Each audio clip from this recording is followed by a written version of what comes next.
नर्मदा काव्य मंच से रोज एक गुरु की गज़ल शीर्षक से श्रृंखला प्रारंभ की है।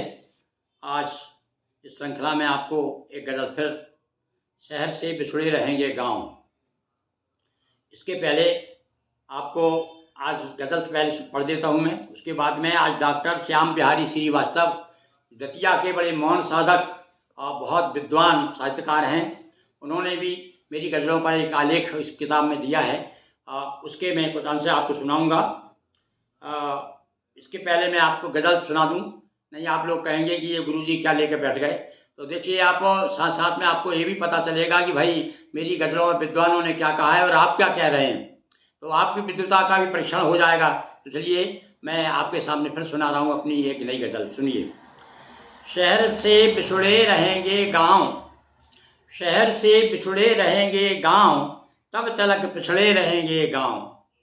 शहर से बिछुड़े रहेंगे गांव, तब तलक पिछड़े रहेंगे गांव। मिलेगी बैसाखियाँ जब तक, मिलेंगी बैसाखियाँ जब तक, तब तलक लगड़े रहेंगे गांव।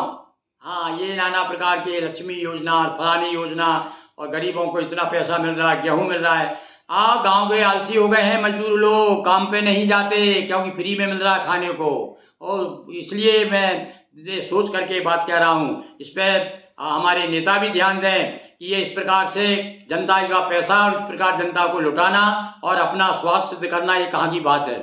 देखिए आप, मिलेगी बैसाखियाँ जब तक, तब तलक लंगड़े रहेंगे गांव। शहर से बिछुड़े रहेंगे गांव, तब तलक पिछड़े रहेंगे गांव। अदालत की लत शुरू होगी, अदालत की लत शुरू होगी, आए दिन झगड़े रहेंगे गांव। अदालत की लत शुरू होगी, आए दिन झगड़े रहेंगे गांव। और सुधरने के यत्न में डूबे, सुधरने के यत्न में डूबे, लग रहा बिगड़े रहेंगे गांव, लग रहा बिगड़े रहेंगे गांव। और इस गज़ल के बाद में देखिए ये क्या कहते हैं मेरे बारे में। डॉक्टर श्याम बिहारी श्रीवास्तव दतिया। पंडित गिरिमोहन गुरु ने अपनी गज़लों में शिल्प विधान का अनुपालन भली भांति किया है।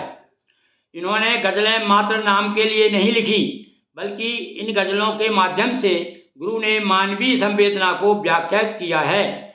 संप्रेषण की दृष्टि से प्रभावशाली गज़ल विधा के माध्यम से गुरु ने मानवीय जीवन की यथार्थ परिस्थितियों का विस्तृत और महत्वपूर्ण चित्रण किया है।